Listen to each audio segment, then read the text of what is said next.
Hi, and welcome back to our video series, Divine Above and Divine Below. This is part 6 in a 7-session series dealing with God and His activity with His people, with people in general, humanity. We've been talking about God's majesty, His grandeur, His creative function, but also His personal activity in people's lives and in our lives.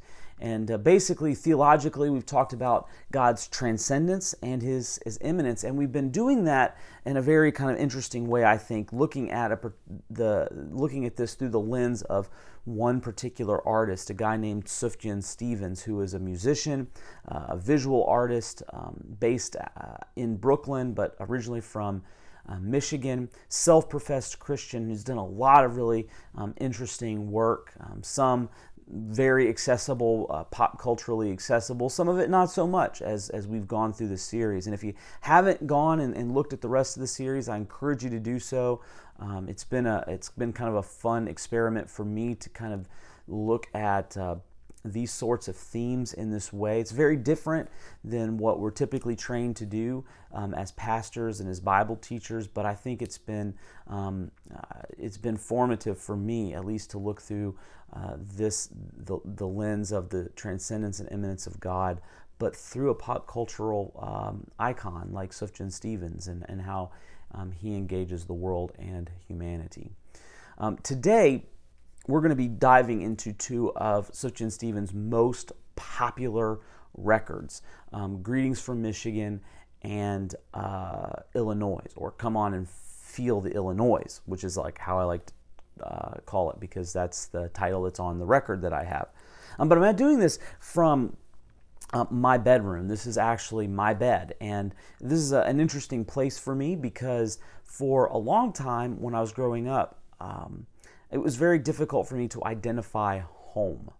You know, I was a military kid, and my dad's in the military, and we moved around a lot. And so for the first, 15, 16 years of my life, I never lived anywhere longer than 4 years. And on average, it was about every 2 years that we would move. And so all over the place. And it was cool. There was a lot of cool things about it. But this idea of home was very elusive. It was just kind of this idea that other people had that I just didn't have a part of. And when I moved to Central Florida, to specifically this area in Polk County, I planted. I've been now here in this area for since 1998. It's now 2017, so we're talking 19 years, almost 20 years in the same location after a childhood all over the place. This is home, and I've actually been in this house longer than I've been in any other physical location in my life. I've spent more time in this room and in these rooms than I have any other place in my life, and so this is home.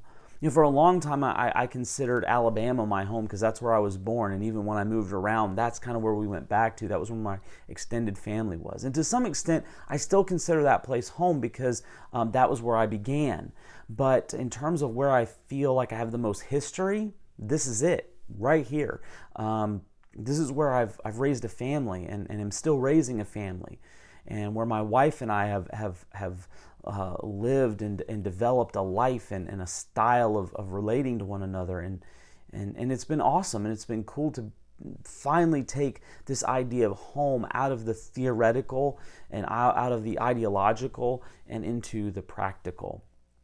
When Sufjan Stevens wrote the album Greetings from Michigan, it was definitely a personal project. When he initially did this project, he was setting out to set on a journey where he was going to do a concept album for each of the 50 states. And he did two. He did Greetings from Michigan and he did Illinois, which we're going to talk about in just a moment. But the overall project hasn't come to fruition, although apparently there are snippets of records for other states as well. I hope he comes out with some of those other states' records at some point. But this is definitely a personal project for him. And it brings to mind all these questions about what is home, the most personal place in our lives. What is home? Is it a comforting place? Is it a safe place? Is it an inspiring place? Maybe it's a place of past mistakes, a reminder of those mistakes. Maybe it's something to escape from. Now I want you to listen to a couple of tracks. We're going to do these tracks back to back off of the Michigan record. The first is called Romulus. It's actually a place in Michigan. I did not know that. Without the liner notes in the record, the vinyl LP, there's a big, fat, right in your face artist rendering of the state of Michigan with all these different cities marked out, and Romulus is one of them. So I want you to listen to that, and then I want you to listen to the long title track to Detroit, and the full track name, I had to write it down, is Detroit, Lift Up Your Weary Head, parentheses, Rebuild, Restore, and Reconsider. And so I want you to take a listen to those two tracks back to back.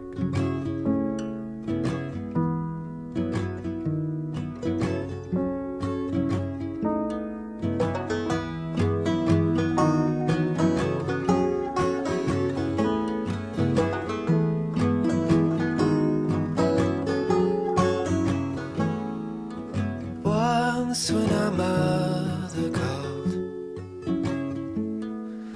she had a voice of last year's call. We passed around the phone, sharing a word about Oregon. When my turn came, I was ashamed. When my turn came, I was ashamed.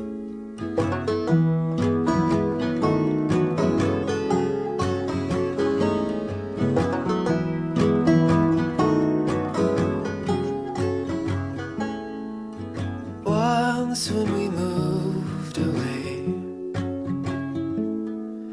she came to Romulus for a day. Her Chevrolet broke down, and we prayed it'd never be fixed or be found. We touched her hair, we touched her hair, we touched her hair, we touched her hair.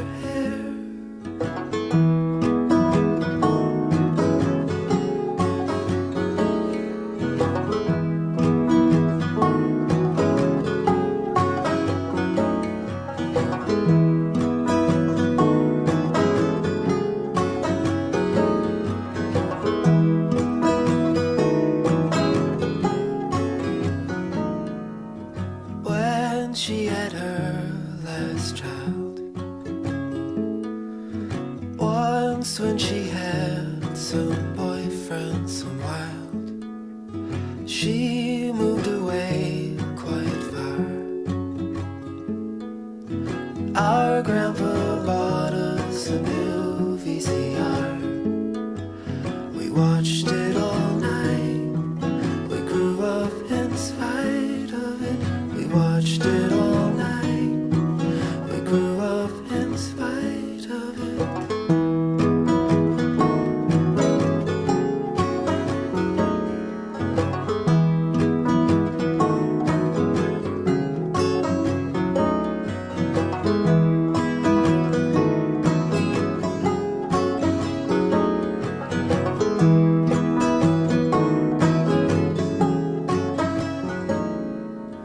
We saw her once last fall. Our grandpa died in a hospital gown. She didn't seem to care. She smoked in her room and colored her hair. I was ashamed. I was was ashamed. I was ashamed of her. I was ashamed. I was ashamed of her. I was ashamed. I was ashamed of her.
On the song Romulus, it's obviously a very personal song for Stevens. It's about a time where his mom came to visit them and some of the phone calls that he had.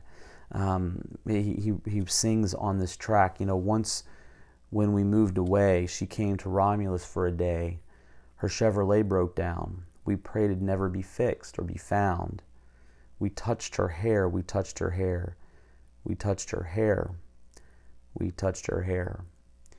The complication between Stephen's relationship with his mom and his siblings' relationship with his mom is explored in this brief, delicate vignette. And it's counterbalanced with that song Detroit, which you also listened to, talking about the decline of the American automotive industry in Detroit. It's a playful track. It's not at all delicate, but he sings this. He says, once a great place, Detroit, once a great place, now a prison. All I can say, all I can do, people mover, bad decision. From suburban, now a prison. All I can say, all I can do. Stevens, in very traditional folk style, he tells straightforward story, owing to the identity of the places in which he is singing. These are very folk sort of lyrics, very narrative in structure, and these are songs about his home state, the good and the bad and the ugly. God knows our desire for home. This is the epitome of immanence. And God made his home on earth in a couple of very, real and symbolic ways. First, in the tabernacle. It's interesting because God dwells in the Garden of Eden. It talks about God, walking in the cool of the day or in the spirit of the day in the Garden of Eden, and then sin kind of breaking that sort of relationship and that sort of access. And then God, in his redemptive work, he comes back to his people in the form of the tabernacle, this place where God's spirit dwells in smoke and in fire, and then later into the temple. His immanence to his people was not only felt by his spirit, but it was seen in very real ways. It's crazy because I think the only psalm that we have attributed to Moses speaks to this sort of feeling of God being physically present with his people. This is what it says in Psalm 90. And this is one of my favorite verses in the Bible. Moses praying this prayer to God. It says, Lord, you have been our dwelling place in all generations. Some of the translations actually say, Lord, you have been our home for all time, before the mountains were brought forth, or ever you had formed the earth and the world. From everlasting to everlasting, you are God. Man, two verses that talk about the immanence and transcendence of God in one kind of, package. God, you have been our home, our dwelling place, our refuge from all times, but you are also from everlasting to everlasting. We're invited into the redemptive stories right here in the Bible, but what Stevens does in his record is to invite us in to the regular events of life and remind us that God is present in the regular events of life. Stevens does this in very straightforward ways on the Greetings from Michigan record, especially in the song, "Oh God, Where Are You Now?" So I want you to take a look or take a listen to this song from the Michigan record.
There's no other man who could raise the dead.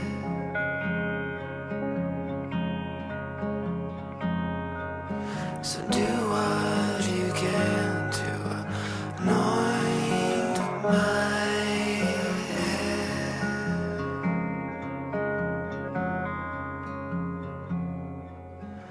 Oh God, where are you now?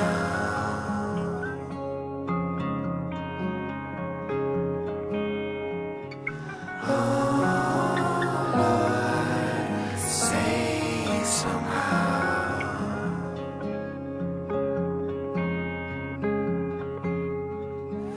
The devil is hard on my face again.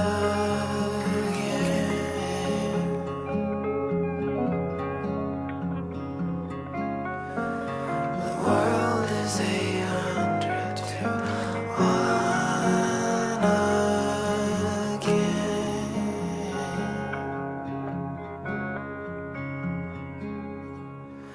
Would the righteous still remain?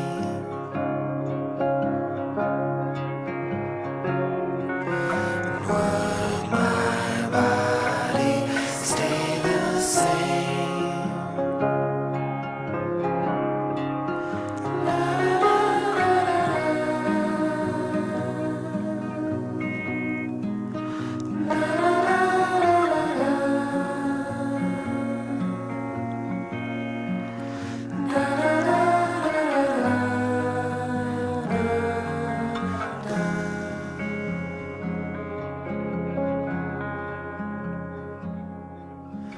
Oh God, hold me now.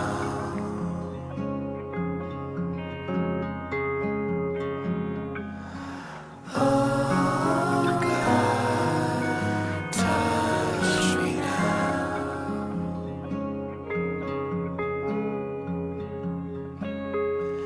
There's no other man who could save the day.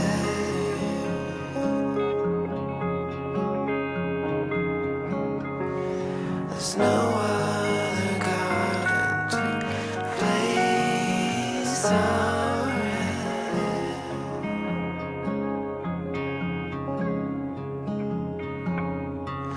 And would the righteous still remain?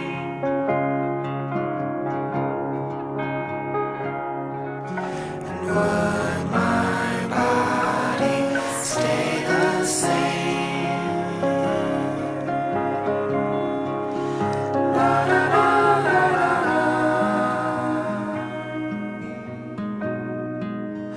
la la la la la.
title of that song, it actually says, "Oh God, where are you now?" And then the fuller title is "In Pickerel Lake, Pigeon, Marquette, Mackinac."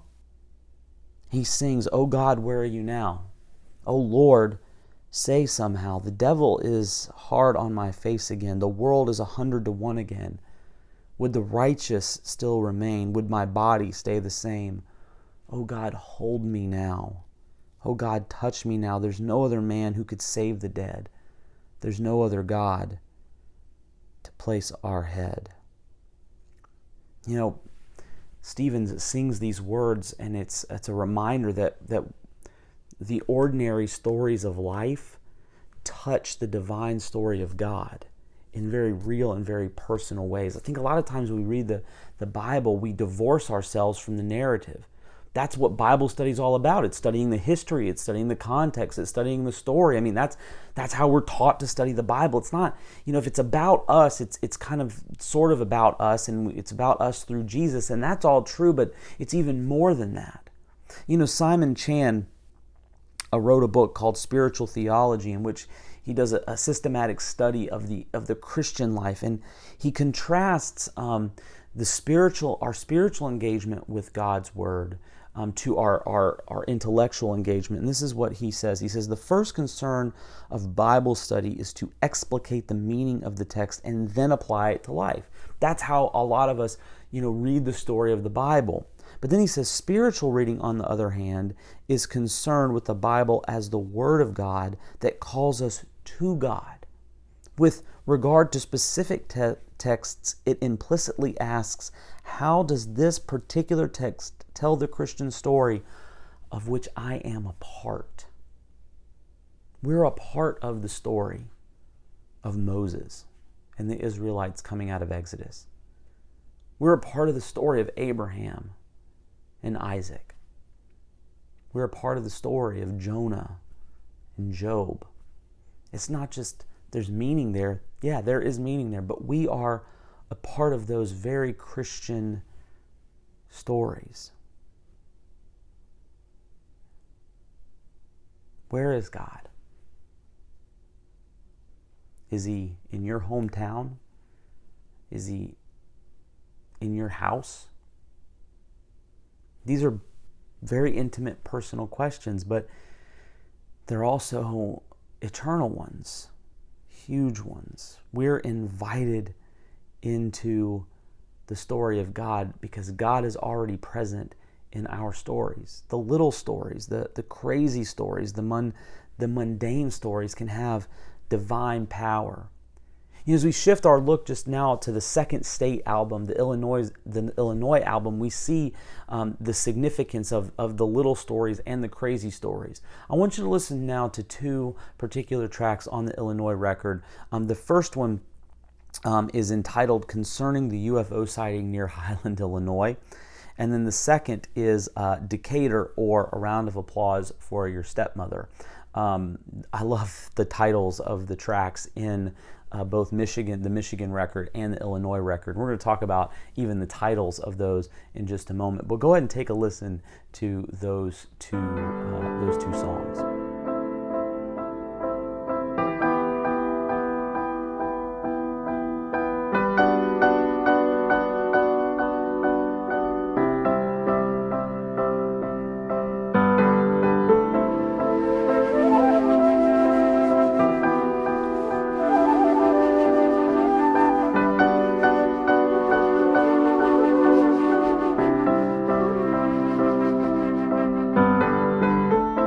When the revenant came down,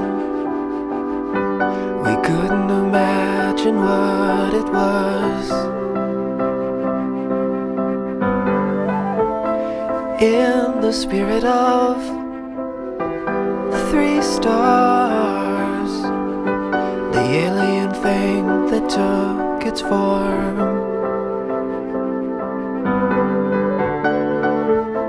Then to Lebanon, oh God, the flashing at night, the sirens grow and grow.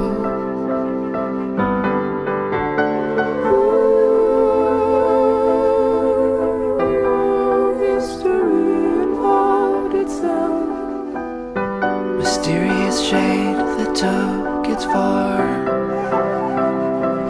Or what it was, incarnation. 3 stars, delivering signs and dusting from their eyes.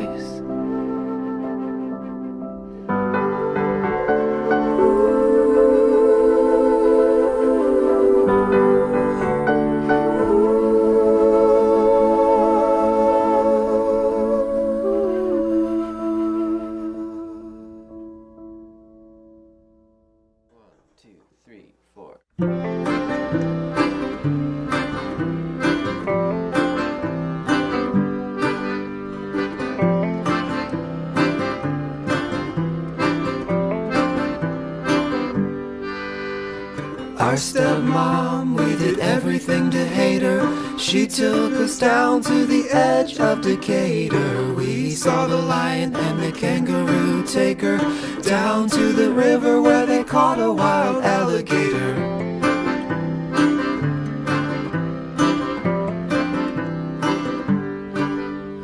Sangamon River, it overflowed. It caused a mudslide on the banks of the operator. Civil War skeletons in their graves, they came up clapping in the spirit of the aviator.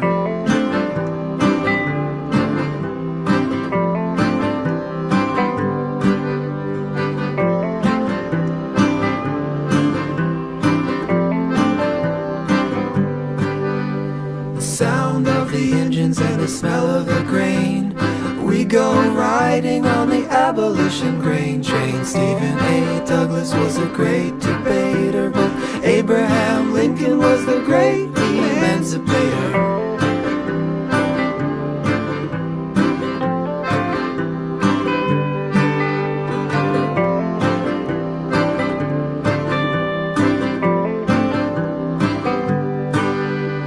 Chicken mobile with your rooster tail. I had my fill, and I know how bad it feels. Stay awake and watch for the data. No small caterpillar, go congratulate her.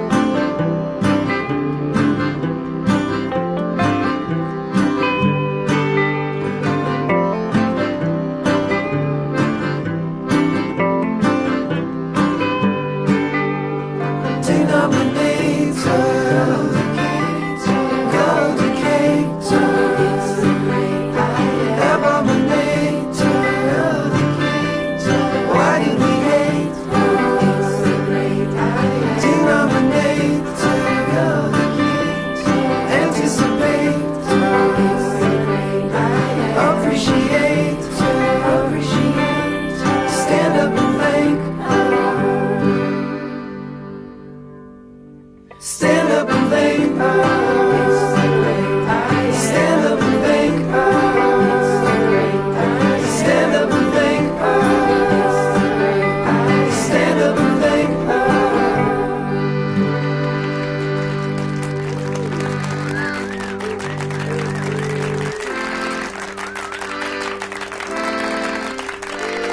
These 2 songs are about 2 very specific events. One is a crazy event, a reported UFO sighting that is documented in Highlands, Illinois, and the other is about a stepmom and her children, and how they kind of have a love-hate relationship with her. And one of these stories is about the paranormal, and the other is extremely ordinary and very, very common. But what they have that connects them, other than the fact that Stevens sings them and that they happen in the state of Illinois, is I think they detail a longing for human significance.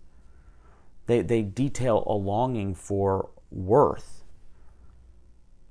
and they detail a desire for something deeper, something more significant, more powerful.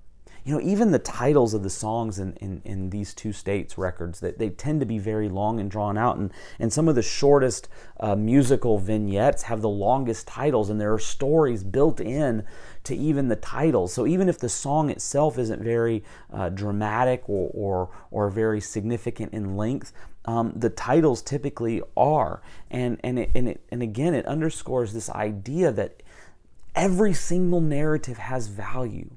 Every single story has significance and importance, and God does not overlook any one of those stories. A lot of times we do, because we're so busy with our lives. We're so busy with our ourselves, and so we don't slow down to talk to people. And if there's stories of suffering or heartache or stepmoms that you don't like, we kind of shy away from them. We're too busy. We've got to get to the supermarket. We got to get to our jobs. We got to get our kids from school. We got to get them to soccer practice or whatever. And I think one of the calls that the Michigan record and the Illinois record bring us to is this call to pump the brakes a little bit. Take a rest and get to know the stories. God is at work in those stories. There's a book out called Slow Church. It's by a guy named C. Christopher Smith and John Pattinson. And they write this. It says, the avoidance of suffering leads us to take shortcuts, to do things faster, that steer us clear of human pain and difficult situations and hurt people. Too often our faith communities prefer to outsource deep care by giving people in need food or clothing or money and then sending them on their way. Patience is how compassion is embodied in our lives.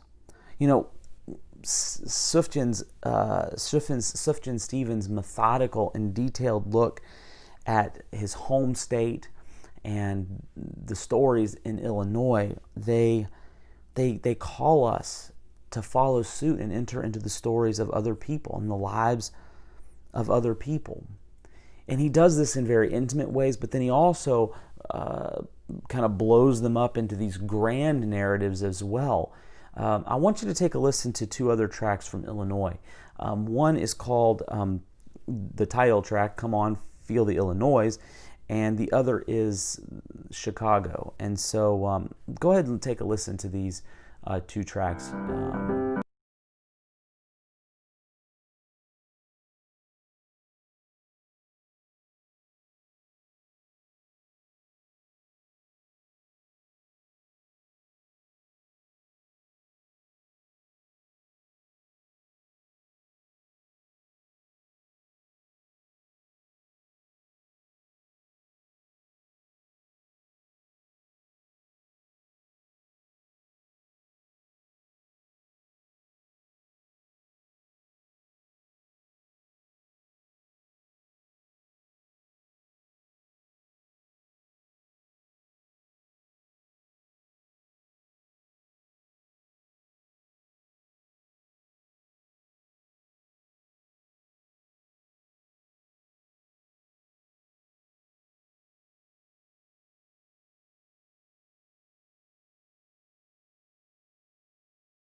things go. Drove to Chicago. All things know, all things know. We sold our clothes to the state. I don't mind, I don't mind. I made a lot of mistakes in my mind, in my mind. You came to take us. All things go, all things go, to recreate us. All things grow, all things grow. We had a mindset. All things know, all things know. You had to find it. All things go, all things go. I drove to New York in a van with my friend. We slept in parking lots. I don't mind, I don't mind. I was in love with the place. In my mind, in my mind. I made a lot of mistakes. In my mind, in my mind. You came to take us. All things go, all things go, to recreate us. All things grow, all things grow. We had our mindset. All things know, all things know. You had to find it. All things go, all things go.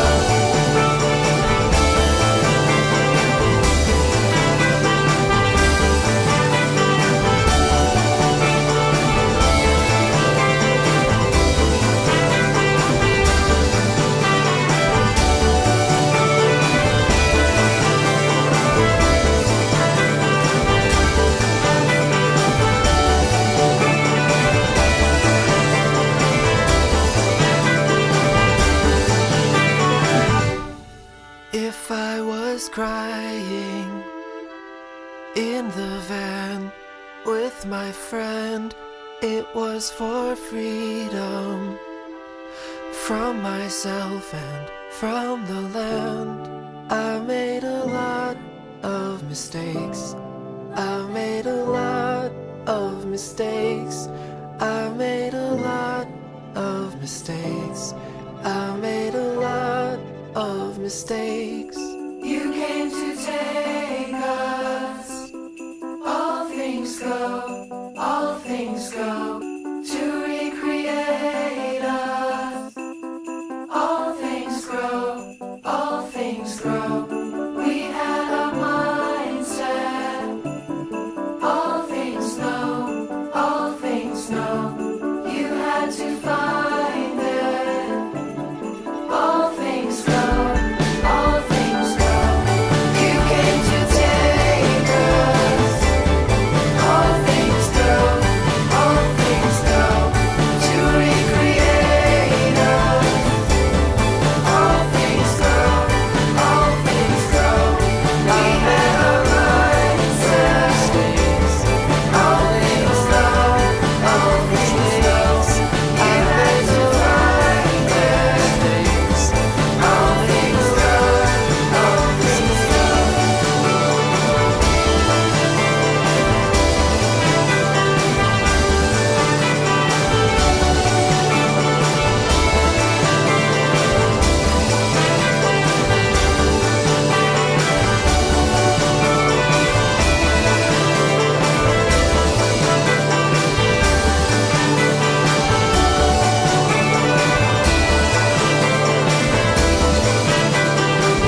On the Come On Feel the Illinois track, Stevens is actually talking about the 1893 World Columbian Exposition in the first movement of this multi-movement track. And in the second track, he shifts to visions of Carl Sandburg. Stevens sings on the track, "O great intentions, covenant with the imitations, have you no conscience? I think about it now. O God of progress, have you degraded or forgot us? Where have your walls gone? I think about it now." He talks about the unimpending movement of progress in a given direction, and what happens when advertisements and the desire for more fills our conscience. And what he's doing is he's building into the story of the state even the mistakes that are made, which he does on the Michigan record as well. And then he highlights his own mistakes in the song Chicago. If you were listening to that track, Chicago is probably Stevens' most famous song.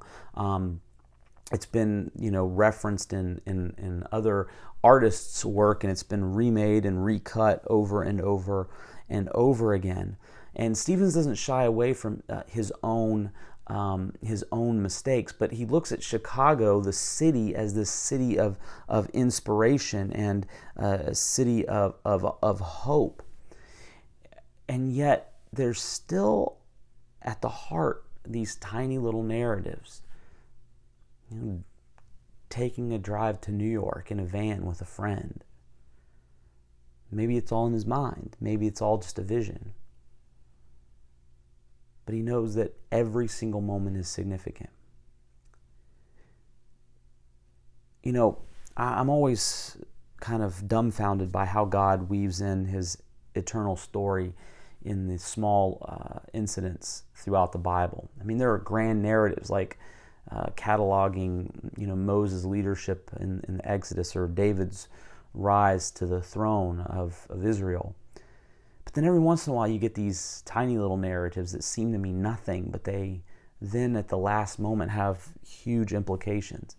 In Genesis chapter 14, we get one of those. In verse 17, Abraham has just defeated these kings, even though he's just a single person and he's got 300 fighting men. He's defeated these kings and he's rescued his nephew Lot, and this mysterious figure comes into play named Melchizedek. And Melchizedek is called the king of Salem, and he's called the prophet of the Most High God. And Abraham inexplicably, just out of the blue, begins to pay tribute to Melchizedek, and he eats with him. And just a few verses, we're talking 17, 18, 19, and 20, talks about Melchizedek. And yet from these 4 verses, the Bible builds this entire theology of Jesus' priesthood. First beginning with Psalm 110, verse 4, and then throughout the book of Hebrews, especially in chapter 5. And I started thinking, well, what does this tell us about God's desire to work through the small moments of our lives for eternal purpose? See this in the book of Ruth. Ruth is one of the shortest books in the Bible. It's 4 chapters. And it focuses on this Moabite. She's not even part of the original covenant people of God. And Naomi and this widow who's lost both of her sons. And this story of Ruth's faithfulness and kindness to her mother-in-law, and the faithfulness and kindness of Boaz. And at the end of the story, there's this genealogy, which a lot of us skip, but it points to David, King David, and ultimately to Jesus Christ, who is the human heir to the throne of Israel. And it all traces back through this widow. Now, what does that tell us about God's activity and what potentially He's doing in our lives, even in the ways that seem ordinary and mundane? See, that's how present God is. That's how His immanence can impact us, where He can actually raise us up by the power of His Spirit, by the power of His transforming work in Jesus Christ, to do some miraculous and amazing things, even in the ordinary and the mundane. Ask yourself, what has God been doing in your life? Where are the areas that you feel like maybe you've ignored? Maybe there are people in your life that you have ignored. You need to slow down. We need to slow down and listen to their stories and get involved in their lives. Because maybe God's asking us to do something in and through them that's redemptive and transformative. Whatever the case may be, I hope you'll do that. Listen to God's voice. See God's activity. Join Him there. I hope you'll join us next time for our final installment in the Divine Above and Divine Below.